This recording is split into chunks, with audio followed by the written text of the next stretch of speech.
आज हम +1 class sociology का टॉपिक डिस्कस करेंगे, ग्रामीण और नगरीय समाज में सामाजिक परिवर्तन और सामाजिक व्यवस्था। ठीक है, सबसे पहली बात, परिवर्तन होता क्या है। परिवर्तन हमारे समाज की एक विशिष्ट पहचान होती है। देखो, पहले हम क्लासरूम में बैठ के पढ़ते थे, टीचर सामने खड़े होकर पढ़ाता था, लेकिन आजकल जो हमारी पढ़ाई हो गई है वो ऑनलाइन पढ़ रहे हैं हम। ठीक है, टीचर हमें कैसे पढ़ा रहा है, मोबाइल पे, टीवी पे, एजुसेट के थ्रू, मतलब ऑनलाइन। ये परिवर्तन है, कोविड-19 की वजह से ये एक बड़ा परिवर्तन है। मतलब परिवर्तन हमारे समाज की विशिष्ट पहचान है, मतलब विशिष्ट पहचान है, एक शाश्वत नियम है परिवर्तन हमारे समाज का। बिना परिवर्तन के कोई भी समाज चल नहीं सकता। ठीक है, अब हम शुरू से देखते आ गए हैं कि मानव जाति बिना परिवर्तन के कोई भी समाज आगे प्रगति नहीं कर सकता, आगे बढ़ नहीं सकता। ये हम सब जानते हैं। मानव जाति का अस्तित्व आज से 5 लाख वर्ष पूर्व हुआ था। मीन्स मानव जाति अस्तित्व में ही 5 लाख वर्ष पूर्व आई थी, लेकिन सभ्यता का आरंभ कब हुआ? 6000 वर्ष पूर्व।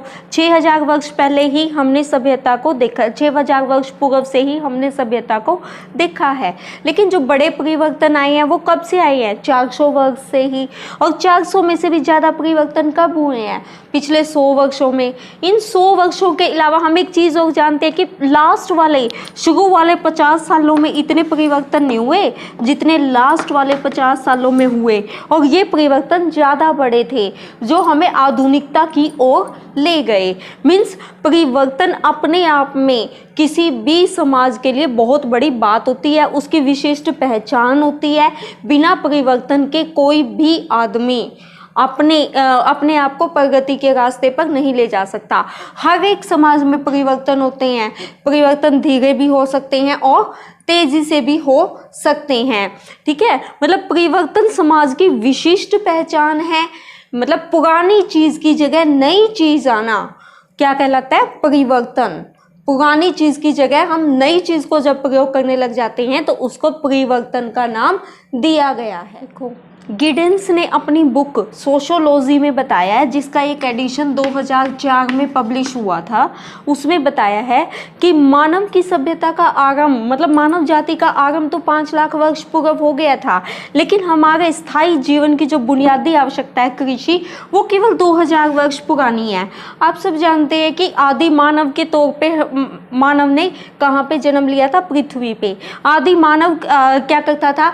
चीज़ों का संग्रह करता था, इधर उधर से उठाता था, इकट्ठी करता था, फिर उनका प्रयोग करता था। लेकिन आधुनिक मनुष्य होमो सेपियंस जो है वो जब धरती पर आया तो अपनी जो स्थायी जीवन की बुनियादी आवश्यकता थी वो 2000 वर्ष पूर्व ही शुरू हो पाई। वो क्या थी? कृषि थी। कृषि से अब चेंज आया है, अब उद्योग शुरू हो गई हैं।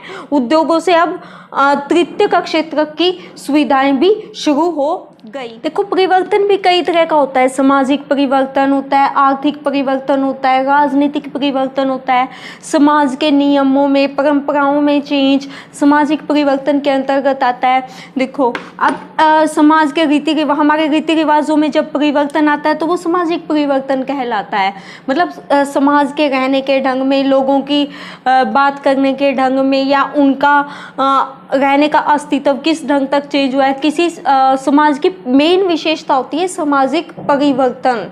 ठीक है, पहले इतने ज़्यादा लोग एजुकेटेड नहीं थे, अशिक्षित भारत था, लेकिन अब ज़्यादा लोग एजुकेटेड हो गए हैं तो सामाजिक परिवर्तन भी ज़्यादा आया है। नगरों में अब पुराने रीति रिवाजों को नहीं माना जाता, जाति व्यवस्था को इतनी तवज्जो नहीं दी जाती, न जाति व्यवस्था पर इतना ध्यान दिया जाता है। उसी तरह से एक परिवर्तन होता है आर्थिक परिवर्तन। आर्थिक मीन्स पहले किस तरह से सोने चांदी के सिक्के यूज किए जाते थे, अब कागज की मुद्रा यूज की जाती है। ठीक है, राजनीतिक परिवर्तन, मतलब राजनीतिक परिवर्तन क्या हुआ कि एकदम से राजनीति में परिवर्तन, देश की व्यवस्था में परिवर्तन, राजनीतिक दलों का बदल जाना। ठीक है, इस तरह से मतलब हर तरह के परिवर्तन समाज का एक हिस्सा होते हैं जो समाज को बनाए रखते हैं। मीन्स परिवर्तन लगातार चलता रहता है। किसी भी सभ्यता या संस्कृति को बढ़ावा तभी मिलता है जब उसमें परिवर्तन होते रहे। उद्विकास, एक वर्ड आता है उद्विकास, इसके बारे में सबसे पहले हमें किसने बताया था? चार्ल्स डार्विन ने। मीन्स वो सिद्धांत, वो परिवर्तन जो लंबे समय तक धीरे धीरे होते रहते हैं उनको उद्विकास का नाम दिया गया है। वो परिवर्तन जो लंबे समय तक धीरे धीरे होते हैं उनको उद्विकास कहा है। किसने? चार्ल्स डार्विन ने। चार्ल्स डार्विन क्या थे? जीव विज्ञानी थे, जीव विज्ञानी। ठीक है, उन्होंने उद्विकास का सिद्धांत दिया था। उद्विकास सिद्धांत में उन्होंने बताया कि कैसे जीवित प्राणी विकसित होते हैं। जीवित प्राणी विकसित कैसे हो गए? सबसे पहले हमारी पृथ्वी पर 5 लाख वर्ष पूर्व क्या आया था? डायनासोर। डायनासोर के बाद क्या आया? समुद्री मछली, व्हेल। उसके बाद क्या आया? मतलब चिंपैंजी, बंदर। चिंपैंजी, बंदर के बाद फिर हमारा आधुनिक मनुष्य आया जिसको क्या नाम दिया गया है? होमो सेपियंस। होमो सेपियंस। और एक चीज़ और बताई गई, तो ये उद्विकास ही तो था। एक चीज़ और बताई गई है कि कृषि जो हमारी मिनिमम आवश्यकताओं को पूरा करती है, मिनिमम और मैक्सिमम दोनों आवश्यकताओं को पूरा करती है, वो 2000 वर्ष पूर्व ही शुरू हो पाई थी। ठीक है, इसके अलावा डार्विन ने एक चीज़ और बताई है, योग्यतम की उत्तरजीविता पर बल दिया है उन्होंने। योग्यतम मीन्स जो पर्यावरण के अकॉर्डिंग अपने आप को ढाल लेगा वो पृथ्वी पर जीवित रहेगा, अपने अस्तित्व को बनाकर रख सकेगा। लेकिन जो अपने अकॉर्डिंग पर्यावरण, जो अपने को पर्यावरण के अकॉर्डिंग नहीं डाल पाएगा तो वो जीवित, ज़्यादा लंबे समय तक जीवित नहीं रह पाएगा। यानी कि परिवर्तन जो है ये वो जो है समाज का शाश्वत नियम है। ठीक है, मतलब जो मनुष्य में चेंज आता है और उसी के थ्रू वो अपने समाज में जगह बना पाता है और पृथ्वी पर अपने अस्तित्व को बनाए। डार्विन के अनुसार हम एक चीज़ देखते हैं कि पृथ्वी पर सबसे पहले समुद्री जीव आए। समुद्री जीव के बाद पृथ्वी पर अस्तित्व आया भूमि पर रहने वाले स्तनपाइयों का। ठीक है, इसके बाद इन स्तनपाई अलग अलग अवस्थाओं में पाए जाने लगे। ठीक है, उसके बाद चेंज आया, बंदर और गोरिल्ला के तौर पर ये स्तनपाई पाए जाने लगे। ठीक है, उसके बाद होमो सेपियंस का उदय हुआ। होमो सेपियंस यानी कि मनुष्य के अस्तित्व के बारे में हमें पता चला। मनुष्य ने अपना अस्तित्व पृथ्वी पर दिखाना शुरू कर दिया। ठीक है, मीन्स डार्विन ये कहना चाहता है कि केवल वही जीवधारी अपने जीवित रहने में सफल होते हैं जो अपने आप को पर्यावरण के अनुसार ढाल लेते हैं। जो प्राणी अपने आप को पर्यावरण के अकॉर्डिंग ढालने में सफल नहीं हो पाते वो लंबे समय में नष्ट हो जाते हैं। मीन्स वही समाज केवल सक्सेसफुल रहता है पृथ्वी पर जिस समाज में परिवर्तन होते रहते हैं। परिवर्तन समाज का शाश्वत नियम है। ठीक है, इसको किस चीज़ का नाम दिया गया? सोशल डार्विनिज्म का। सोशल डार्विनिज्म, इसको सोशल डार्विनिज्म का नाम दिया गया। ठीक है, क्रांतिकारी परिवर्तन पे डिस्कशन करेंगे। अभी तक हमने डार्विन की थ्योरी पे ही डिस्कशन किया था। क्रांतिकारी परिवर्तन कौन से होते हैं? वो परिवर्तन जो तुलनात्मक रूप से शीघ्र और अचानक होते हैं। मतलब सामाजिक परिवर्तन की तुलना में शीघ्र और अचानक होते हैं। अब इसमें क्या क्या आता है? जैसे रूसी क्रांति, फ्रांसीसी क्रांति, संचार क्रांति, फ्रांसीसी क्रांति, संचार क्रांति। ठीक है, सामाजिक परिवर्तन क्या होता है? लोगों के सोचने के तरीके में परिवर्तन। पहले जाति व्यवस्था को कुछ और समझा जाता था, अब जाति व्यवस्था को इतना महत्व समाज में नहीं दिया जाता। लेकिन क्रांतिकारी परिवर्तन में क्या होता है? वो परिवर्तन जो सामाजिक परिवर्तन की तुलना में जल्दी, शीघ्र या अचानक होते हैं। इसमें रूसी क्रांति, मतलब रूस में जो क्रांति हुई 1917 में, उसकी वजह से क्या हुआ? रूस का तख्ता पलट हो गया। फ्रांसीसी क्रांति से भी लुई 16वें का जो शासन था वो बिल्कुल बिल्कुल खत्म हो गया। संचार क्रांति से क्या हुआ, पहले मतलब काफ़ी समय में लोगों तक चिट्ठियाँ काफ़ी लंबे टाइम में पहुंचती थी, लेकिन आजकल ईमेल, इंटरनेट के थ्रू जल्दी से लोगों के पास अपनी बात पहुंचाई जा सकती है। ठीक है, यानी कि क्रांतिकारी परिवर्तन और सामाजिक परिवर्तन में मेन डिफरेंस क्या है कि ये लोगों के सोचने के तरीके में परिवर्तन करता है, और क्रांतिकारी परिवर्तन शीघ्र और अचानक होते हैं। परिवर्तन आता है संरचनात्मक परिवर्तन। संरचनात्मक परिवर्तन कौन सा होता है, वो परिवर्तन जो अपनी प्रकृति और परिणाम के द्वारा पहचाने जाते हैं। देखो, पहले सोने चांदी के सिक्के चलते थे, सोने चांदी के सिक्के में के बदले में अगर हम कोई चीज़ खरीदते थे तो क्या चीज़ देखी जाती थी कि सिक्के के अंदर जो सोना है वो कितना खरा है या चांदी कितनी खरी है। ठीक है, उसकी धातु की कीमत देखी जाती थी। लेकिन आज के समाज में कागजी मुद्रा चलती है, क्या उस कागज़ की कीमत देखी जाती है? नहीं। किस चीज़ की कीमत देखी जाती है कि सरकार ने उस मुद्रा को मान्यता दी हुई है, हमारे समाज ने उस मुद्रा को मान्यता दी हुई है, उसके बदले में हम कहीं से कुछ भी सामान खरीद सकते हैं। ठीक है, इसको संरचनात्मक परिवर्तन का नाम ही तो दिया गया, मतलब प्रकृति और परिणाम के द्वारा पहचाना गया। ठीक है, एक सिंपल कागज का टुकड़ा जिसके बदले में हम कोई भी सामान कहीं से भी खरीद सकते हैं, उसको इसको क्या कहेंगे हम, संरचनात्मक परिवर्तन के बारे में बताया था। जो समाज की संरचना में परिवर्तन कर दे उनको संरचनात्मक परिवर्तन कहते हैं। जैसे परंपराओं में परिवर्तन, रहने सहने के ढंग में परिवर्तन। पहले लोग ज़्यादातर किस पे डिपेंड करते थे, कृषि पे, लेकिन आज का समाज उद्योगों पे ज़्यादा डिपेंड करता है। उद्योगों के अलावा वो तृतीय का क्षेत्र यानी कि सेवा क्षेत्र पर ज़्यादा डिपेंड करता है। अब परिवर्तन भी दो तरह के होते हैं, आंतरिक परिवर्तन, बाहरी परिवर्तन। आंतरिक जो देश की अंदर की अर्थव्यवस्था को प्रभावित करे, आंतरिक परिवर्तन कहलाते हैं। जो बाहर के क्षेत्र को, जैसे कि राजनीति को प्रभावित करे, उसको बाहरी परिवर्तन का नाम दिया गया है। अब परिवर्तन यही नहीं होते, अब एक कागज की मुद्रा का आना सोने चांदी की जगह, वो भी संरचनात्मक परिवर्तन था। 19वीं 20वीं शताब्दी में लोग क्या करते थे कि 6-7 साल का बच्चा हुआ नहीं, उसको फैक्ट्रियों में काम करने के लिए भेजना शुरू कर देते थे। लेकिन उसके बाद अब टाइम आया कि 14 साल से नीचे का बच्चा किसी भी फैक्ट्री में काम नहीं करेगा, कानून पास किए गए। तो ये संरचनात्मक परिवर्तन तो था। मतलब पहले के लोगों के लिए बचपन की कुछ और डेफिनेशन थी, अब बचपन की कुछ और डेफिनेशन है। ठीक है, ये संरचना में ही तो परिवर्तन हुआ। ठीक है, उसके बाद हमारा नेक्स्ट है पर्यावरण। पर्यावरण में परिवर्तन, अब कुछ लोग पहाड़ों पे रहते हैं, उनका रहने सहने का, खाने पीने का ढंग बिल्कुल अलग है। कुछ मैदानी एरिया में रहते हैं, उनका रहने का, खाने पीने का ढंग कुछ अलग है। अब जो रेगिस्तान में रहते हैं लोग, वो कृषि के लिए पानी पे डिपेंड करते हैं, तो वहाँ पे ज़्यादा उनको पानी नहीं मिल पाता, तो वो कृषि के लिए मैदानी क्षेत्रों की ओर चले जाते हैं। पहाड़ों पर रहने वाले लोग जब ज़्यादा ठंड होती है तो पहाड़ों से नीचे मैदानी इलाकों में आ जाते हैं अपनी जीविका चलाने के लिए। तो इस तरह से हर एक चीज़ मतलब परिवर्तन पर डिपेंड करती है। परिवर्तन लोगों के रहन सहन और उनके खाने पीने के ढंग में परिवर्तन। ठीक है, उसके बाद है हमारा तकनीक और अर्थव्यवस्था। पहले के टाइम में वाष्प इंजन का प्रयोग होता था, अब विद्युत चालित इंजन का प्रयोग होता है।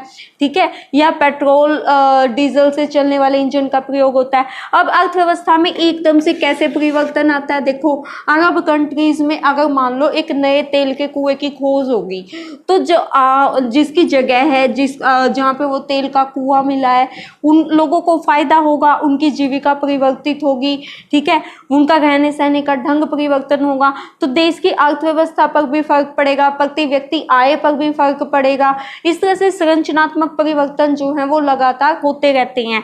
तकनीक में परिवर्तन, पहले वाष्प के इंजन चलते थे, वाष्प जनित इंजन चलते थे, अब पेट्रोल डीजल से इंजन चलते हैं, विद्युत से इंजन चलते हैं, जिनसे काम और तेजी से होता है। मतलब नई नई तकनीकों को आना, उन तकनीकों के द्वारा अर्थव्यवस्था में होने वाला परिवर्तन संरचनात्मक परिवर्तन की ओर ले जाता है।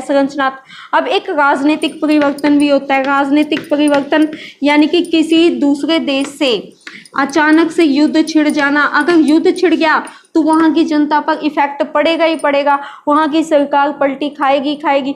तो ये क्या है, राजनीतिक परिवर्तन, राजनीति में होने वाला परिवर्तन। ठीक है, मतलब कोई भी अब भारत की लगा लो, 5 साल बाद सरकार चेंज होती है। ठीक है, हर 5 साल बाद हम अपना प्रधानमंत्री दोबारा से चुनते हैं, अपने नुमाइंदे चुनते हैं। ठीक है, लोकतंत्र पाया जाता है भारत में। तो राजनीतिक परिवर्तन मतलब परिवर्तन जीवन का शाश्वत नियम है, ये लगातार चलता रहता है, परिवर्तन किसी का इंतजार नहीं करता। यहाँ पे डार्विन का सिद्धांत भी बिल्कुल सही फिट बैठता है कि जो उस परिवर्तन के अकॉर्डिंग, पर्यावरण के अकॉर्डिंग अपने आप को ढाल लेगा वो जीवित रहेगा, और जो नहीं ढाल पाएगा वो लंबे समय में अपने आप खत्म हो जाएगा। परिवर्तन होते हैं, ग्रामीण क्षेत्र में अलग होते हैं, शहरी क्षेत्र में अलग होते हैं। अब गांव में रहने वाले लोग अंधविश्वास से भरे होते हैं, अनएजुकेटेड होते हैं, इलिटरेट पर्सन्स ज़्यादातर चेंजेस को एक्सेप्ट नहीं करते। तो ग्रामीण क्षेत्र में जो है वो परिवर्तन वो कम होते हैं, चेंजेस जो है वो कम होते हैं, क्योंकि उनकी ज़्यादातर जीविका कृषि से चलती है। अब उद्योगों में नौकरी करने वाले लोगों का में परिवर्तन आया, शहरी क्षेत्र की तरफ चले गए हैं कुछ लोग, तो वहाँ पे जाति व्यवस्था कम पाई जाती है, अलग अलग संस्कृति के लोग, अलग अलग धर्म के लोग इकट्ठे रहते हैं। ठीक है, मतलब शहरों में परिवर्तन ज़्यादा तेजी से होते हैं बजाय गांव के। गांव में परिवर्तन बहुत धीमी गति से होते हैं, क्योंकि कृषि पर समाज डिपेंड करता है, अंधविश्वास पाए जाते हैं, धार्मिक मूल्यों को महत्व दिया जाता है, एक जाति की प्रभुता होती है। लेकिन शहरों में अलग अलग जाति के लोग, प्रजाति के लोग इकट्ठे मिलकर रहते हैं, अलग अलग धर्म के लोग, अलग अलग संस्कृति को अपनाने वाले लोग, तो वो ज़्यादा जल्दी से चेंजेस को एक्सेप्ट करते हैं। ठीक है, तो इसका मतलब ग्रामीण क्षेत्र में परिवर्तन कम होते हैं और शहरी क्षेत्र में परिवर्तन जल्दी जल्दी। परिवर्तन कैसे समाज को प्रभावित करता है, देखो सब अमेरिका ने जापान पर 2 परमाणु बम गिराए, 2 शहरों को बिल्कुल ख़त्म कर दिया, हिरोशिमा और नागासाकी। आज भी उन लोगों का इतना विकास नहीं हो पाया, लेकिन जापान ने तकनीक के बल पर आज अब बहुत ज़्यादा विकसित हो गया, एक छोटा सा देश है। ठीक है, मतलब राजनीति भी किस तरह से लोगों को प्रभावित करती है, आप इसको बिल्कुल अच्छे से देख सकते हो। अब नेपाल है, नेपाल में 2006 में बिल्कुल राजतंत्र खत्म कर दिया था, लोकतंत्र आ गया था। ठीक है, मतलब इस तरह से राजनीति लोगों के जीवन को प्रभावित करती है, परिवर्तन लगातार होते रहते हैं। संस्कृति, जहाँ तक संस्कृति की बात है, हम सब जानते हैं कि पुराने ज़माने में महिलाओं को बहुत बड़ा स्थान दिया जाता था, वैदिक साहित्य में भी महिलाओं को स्थान दिया जाता था। लेकिन जैसे ही मुसलमानों का आगमन भारत में हुआ तो महिलाओं को पर्दे के पीछे जाना पड़ा, उनके एजुकेशन है जो वो बिल्कुल ख़त्म कर दी गई। लेकिन फिर कुछ समय आया, आधुनिकता आई, तो उसके बाद संस्कृति और सभ्यता में किसको, महिलाओं को भी पूरा स्थान दिया जाने लगा। आज के टाइम में अगर हम टीवी में एडवर्टाइजमेंट देखते हैं तो उसमें भी महिलाओं को एक निर्णायक मंडल के तौर पे दिखाया जाता है। वही घर का सामान खरीदती हैं, वही ये डिसाइड करती है कि हम घर में ये चीज़ यूज़ करेंगी या ये चीज़ यूज़ करेंगी। ठीक है, एजुकेशन में महिलाओं को बराबर का दर्जा दिया जाता है, नौकरियों में महिलाओं को बराबर का दर्जा दिया जाता है। तो ये संस्कृति में बदलाव हुआ, जिसने क्या किया, जो केवल परिवर्तन के द्वारा ही हो सकता है। यानी कि परिवर्तन क्या हुआ, समाज का शाश्वत नियम हो गया। देखो, परिवर्तन भी कई तरह का होता है, सामाजिक परिवर्तन होता है, आर्थिक परिवर्तन होता है, राजनीतिक परिवर्तन होता है, समाज के नियमों में, परंपराओं में चेंज सामाजिक परिवर्तन के अंतर्गत आता है। देखो, अब समाज के हमारे रीति रिवाजों में जब परिवर्तन आता है तो वो सामाजिक परिवर्तन कहलाता है। मतलब समाज के रहने के ढंग में, लोगों की बात करने के ढंग में, या उनका रहने का अस्तित्व किस ढंग तक चेंज हुआ है, किसी समाज की मेन विशेषता होती है सामाजिक परिवर्तन। ठीक है, पहले इतने ज़्यादा लोग एजुकेटेड नहीं थे, अशिक्षित भारत था, लेकिन अब ज़्यादा लोग एजुकेटेड हो गए हैं तो सामाजिक परिवर्तन भी ज़्यादा आया है। नगरों में अब पुराने रीति रिवाजों को नहीं माना जाता, जाति व्यवस्था को इतनी तवज्जो नहीं दी जाती, ना जाति व्यवस्था पर इतना ध्यान दिया जाता है। उसी तरह से एक परिवर्तन परिवर्तन होता है आर्थिक परिवर्तन। आर्थिक मीन्स पहले किस तरह से सोने चांदी के सिक्के यूज किए जाते थे, अब कागज की मुद्रा यूज की जाती है। ठीक है। राजनीतिक परिवर्तन, मतलब राजनीतिक परिवर्तन क्या हुआ कि एकदम से राजनीति में परिवर्तन, देश की व्यवस्था में परिवर्तन, राजनीतिक दलों का बदल जाना। ठीक है। इस तरह से मतलब हर तरह के परिवर्तन समाज का एक हिस्सा होते हैं जो समाज को बनाए रखते हैं। मीन्स परिवर्तन लगातार चलता रहता है। किसी भी सभ्यता या संस्कृति को बढ़ावा तभी मिलता है जब उसमें परिवर्तन होते रहें।